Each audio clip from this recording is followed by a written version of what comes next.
What's going on, YouTube?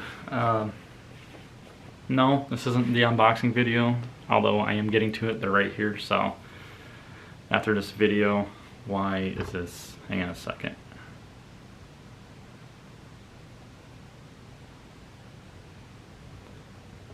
Whatever, that's not gonna get any better than that. Okay. They are right here. I will be doing them today, probably. Not probably, I will be. This video is just chatting with you. Sorry if I'm not very articulate. It is 7 in the morning, I think. I usually don't do videos this early. So I thought I'd just talk a little bit about what I've been going through. And I didn't plan on doing this because honestly it's nobody's business. Nobody cares enough to know. Which, why would you want to know anything? But so my mental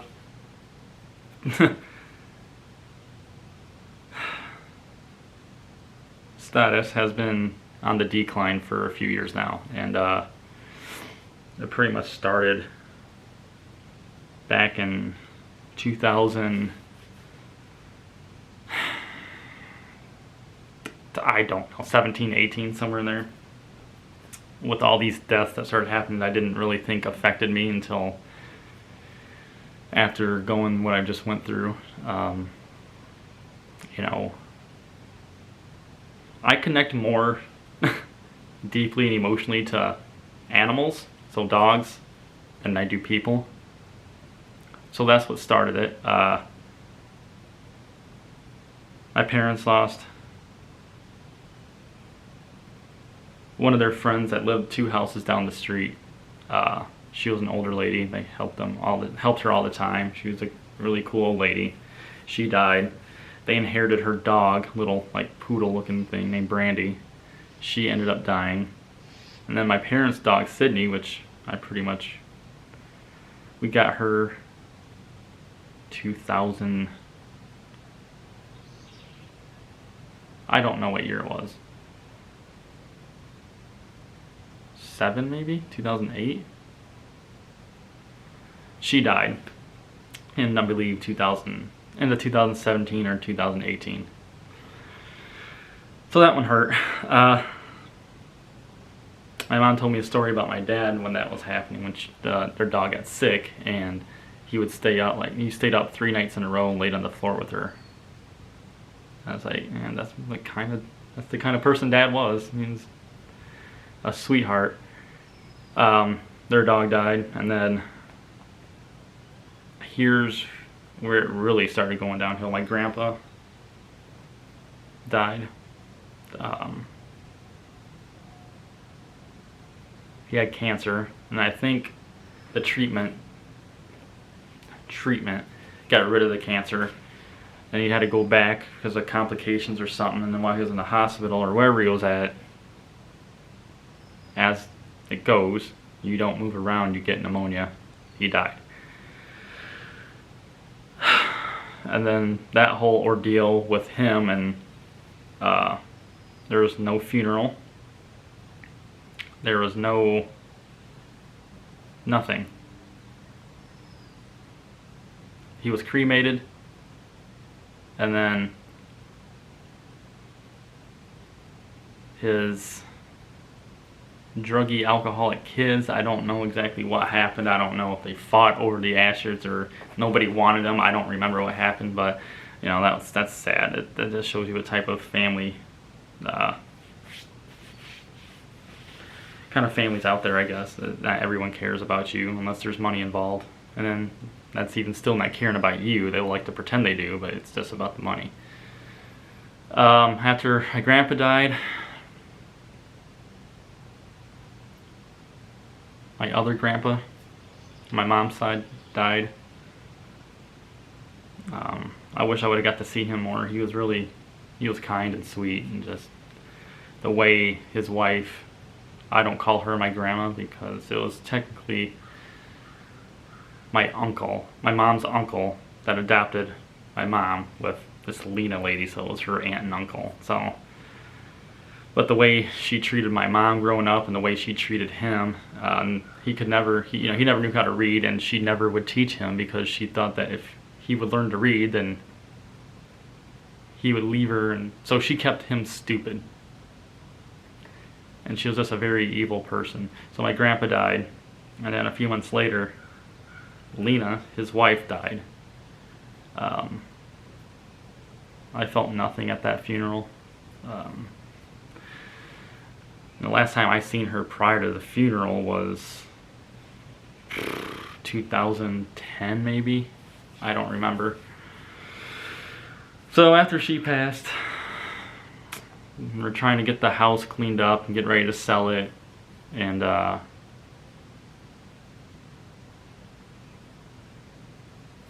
my dad busting his ass off. He was disabled, trying to get that house cleaned up and ready to sell.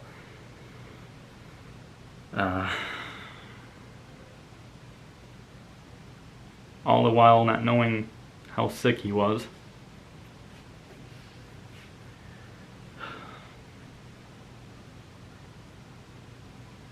Because of COVID, couldn't get to see any doctors.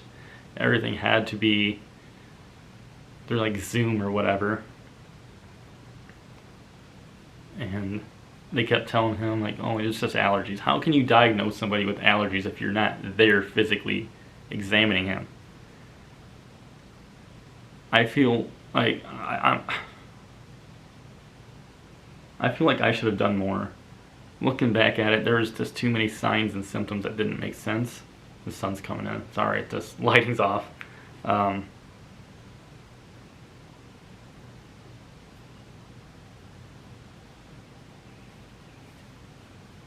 But you know that story. He ended up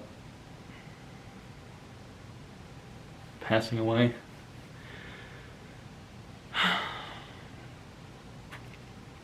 And then a week later, my grandma, his mom, passed away. She had a stroke on the day of his funeral. Like the morning, she didn't even get to make it.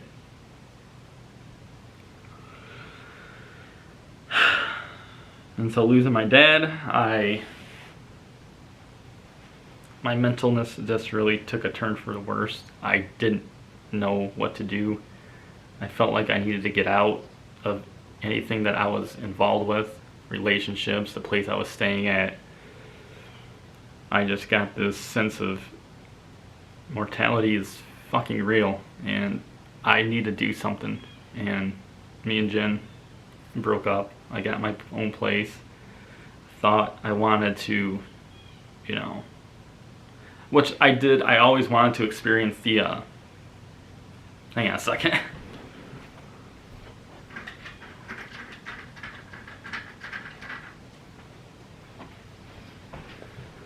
That's better. I did always want to experience the, like, quote-unquote bachelor life, just having my own place to see if I could do it, I wanted to experience that, because I always lived with somebody. And thinking that, once I get my own place, and then maybe start thinking about working on a family, meeting someone, whatever, future, but I was wrong. I mean, granted, I love having my own place. I'm not really sorry about that. Like this, I like this. It's just nice not, having to tell anybody where you're going, when you're leaving, when you'll be back, worrying about dogs, who's going to take care of them. Just free to leave and go as you please, but I don't even do that. If I'm not working, I'm right here. So, losing Jen, I've had relationships in the past, I think my longest relationship was probably what me and Jen had, but the second longest was probably like a few months, under 6 years or something like that. And, I always took every breakup, it's like, whatever, I'm young, I'll find somebody else. They're not that important. I ain't gonna lose sleep over somebody that, And I never fully realized how much, I loved Jen, I guess. That saying, you don't realize what you got until it's gone. like I said, losing my dad, this really, it was a blow from like left field. And I freaked out. But when you're with somebody that you actually love for 6 years, almost 7, and then you're not there waking up to them every day, that's also like losing like a death in your family. It sucks. I regret that. Like I said, I wasn't going to talk about this. This is way too personal, but this maybe this will help somebody out there. I don't know. Make sure that whatever you want to do, it's what you want to do, and it's not just on a whim or out of anger or out of being hurt.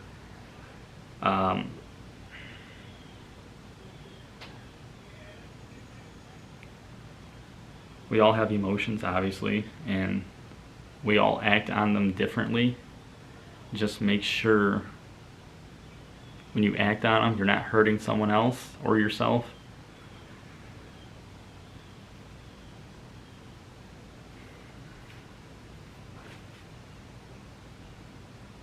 All I have left is Mom.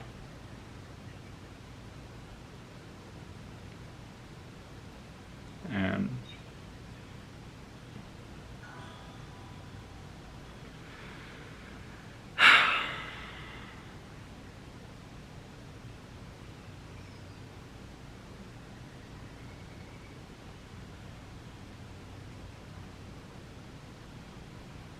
I'm not perfect. Nobody's perfect.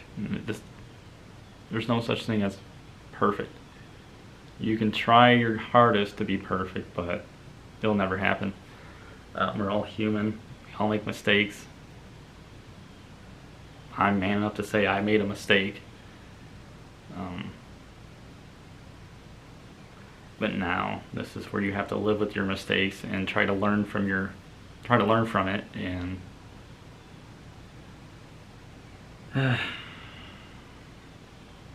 I love being alone, don't get me wrong. I've always been like a loner, right? I always prefer to go off and do something on my own, by myself, you know. But it's also kind of funny to where it's home alone is when I hurt the most. It's like I'm floating through life like a ghost or something. It's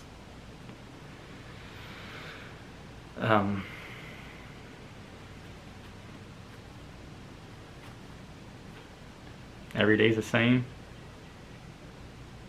I wake up, I go to work, I come home, I try to eat, and then I'm in bed by 8:15, 8:30 most nights. So I don't deal with depression. I've never really had it, but I'm getting it now.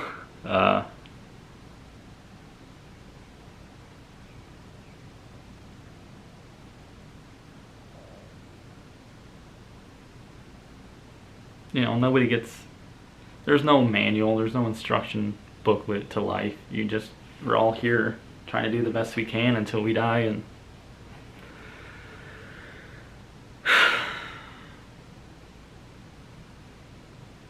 this video, by the way, is in no way to try to make someone change their mind or try to get them to come back or talk to me. This is just, I wasn't going to talk about any of this, but the more and more I try to suppress it and just move on with the day, the more and more I try to fight the emotions and the urges and just everything else. And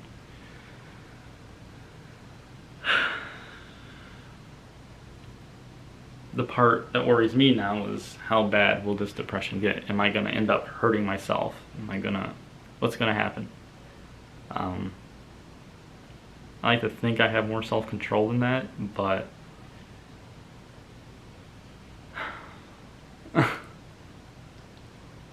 love is a dangerous thing and loneliness is a dangerous thing. And when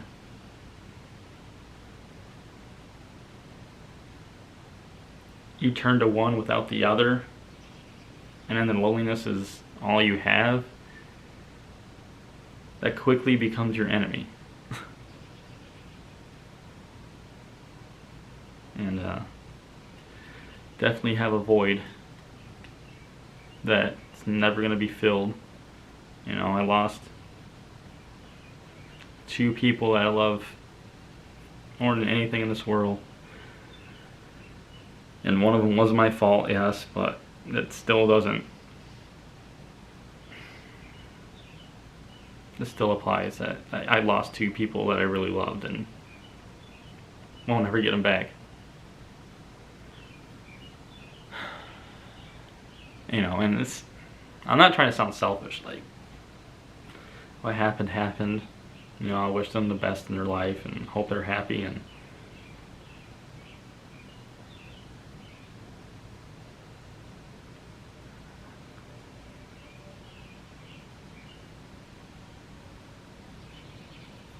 just don't make any decisions and say shit when you're mad. Just never act on emotion, because emotion is temporary.